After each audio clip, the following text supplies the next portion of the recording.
A very good morning to all of you. So today we are going to start our next and the last topic of this chapter, which is comparison of educational philosophy of Malviya ji and Gandhi ji. So in this topic we are going to study about the comparison. इसमें compare किया गया है इन दोनों के educational philosophy को. Point number one, which is meaning of education. So Pandit Madan Mohan Malviya, according to Malviya ji, education is a process which help in physical, mental, economic and religious development of human being. Malviya ji के हिसाब से education कैसा process है जो help करता है physical, mental, economic and religious development of human being के इन सारे डेवलपमेंट्स में. According to Gandhi ji, education is the means of complete development of personality. अब मालवीय जी में क्या है, मालवीय जी के अकॉर्डिंग इन्होंने कुछ चीज़ों के बारे में स्पेसिफिकली बोला है, जैसे फिजिकल, मेंटल, इकोनॉमिक और religious development. But Gandhi ji ने क्या है, according to him complete development, personality का कंप्लीट डेवलपमेंट जिसमें कि सब कुछ आ जाता है. ओके.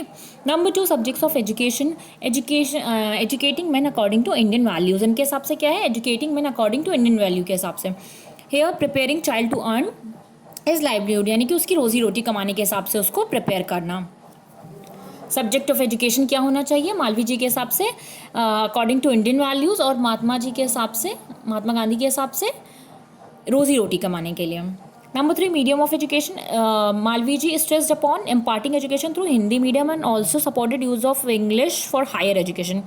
जो मालवीय जी थे उनका जो मेन स्ट्रेस था वो था हिंदी मीडियम, लेकिन उन्होंने क्या सपोर्ट किया, उन्होंने इंग्लिश को भी सपोर्ट किया हायर एजुकेशन के लिए. उनके हिसाब से हायर एजुकेशन इंग्लिश में होना चाहिए, और अदर देन उन्होंने किस चीज़ को सपोर्ट किया, स्ट्रेस किया हिंदी मीडियम पर. महात्मा गांधी ने क्या किया, stress upon imparting education through Hindi medium, इन्होंने हिंदी मीडियम को सपोर्ट किया. Number 4, curriculum. His curriculum related ideas were very broad and far sighted. Malviya ji का जो करिकुलम था वो बहुत ही क्या था, ब्रॉड और फार साइटेड था मालवीय जी का. और Mahatma Gandhi he gave central place to craft related activity. इन्होंने क्राफ्ट रिलेटेड एक्टिविटी पर ध्यान दिया. Hence it can be said that his curriculum related ideas were narrow. इनके जो आइडियाज़ थे वो नैरो थे, उनके ब्रॉड थे, ज़्यादा थे, बहुत दूर दूर तक सोचने वाले थे, मतलब काफ़ी ब्रॉड और फार साइटेड थे. बट इनके नैरो थे, लिमिटेड थे. टीचिंग मैथड क्या था, Malviya ji he supported lecture method, वो लेक्चर मैथड को सपोर्ट करते थे. And Gandhi ji he supported the method of learning by doing. इनका था learning by doing. Number 6, institution.